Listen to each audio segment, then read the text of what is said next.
Hello everyone. तो आज हम देखने वाले हैं बीएमएस फर्स्ट प्रॉफ का फर्स्ट टॉपिक जो है संस्कृत का महेश्वर सूत्राणी। और इसके अलावा इस टॉपिक में 3-4 टॉपिक हैं जो कि सब टॉपिक है पूछे जाते हैं। महेश्वर सूत्र, उच्चारण स्थानी और जो ये अपना बाह्य प्रयत्न और अभ्यंतर प्रयत्न है ये पूछा जाता है। ठीक है, तो सबसे पहले हम देखने वाले महेश्वर सूत्र।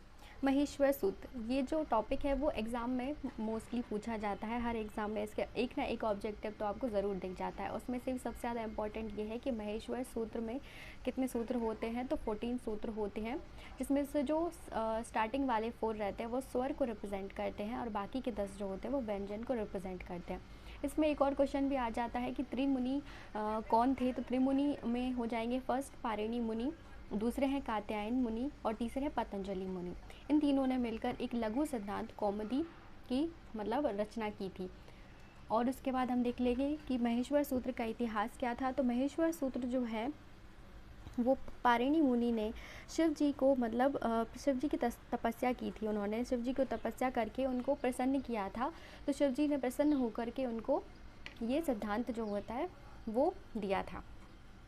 ठीक है, जिन्हें जो अक्षर होते हैं उनको समाम्नाय कहते हैं और इन्हीं से महेश्वर सूत्र के वर्णों यानी कि वर्णमाला की उत्पत्ति हुई है। ठीक है, ये तो हम देख चुके हैं कि प्रथम जो 4 हैं वो स्वर को रिप्रेजेंट करते हैं, बाकी 10 जो होते हैं वो व्यंजन को रिप्रेजेंट करते हैं। अब हम देख लेते हैं कि महेश्वर सूत्र होता क्या है। ये जो 14 हैं इनको ही हम महेश्वर सूत्र कहते हैं और अक्सर इनसे ऑब्जेक्टिव बनते रहते हैं और ये बहुत ही बेसिक टॉपिक है। इसके आगे जब जो भी हम चीज़ें समझेंगे तो मतलब ये हमें 14 सूत्र याद रहना बहुत ज़रूरी है। अगर हमको ये याद है तो हम आगे की जो चीज़ें हैं उनको भी अच्छे से समझ पाएंगे और अच्छे से कनेक्ट कर पाएंगे। महेश्वर सूत्र का सबसे पहला सूत्र है आई ऊण। ठीक है, और यहाँ पर नॉर्मल इंग्लिश में मतलब मैंने लिखा हुआ है, इसको प्रोनाउंसिएशन कैसे करना है, इसका प्रोनाउंसिएशन सही से करना भी बहुत ज़रूरी है।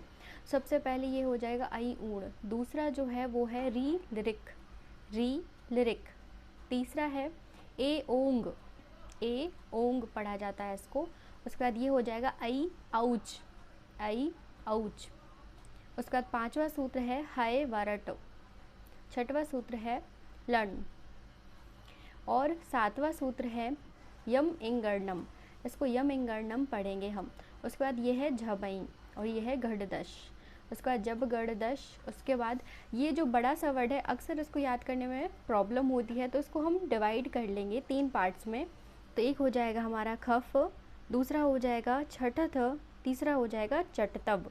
इसको हम ऐसे याद रखेंगे खफ छठथ चटतब, खफ छठथ चटतब। ठीक है, 12th वाला जो सूत्र है वो है कपय।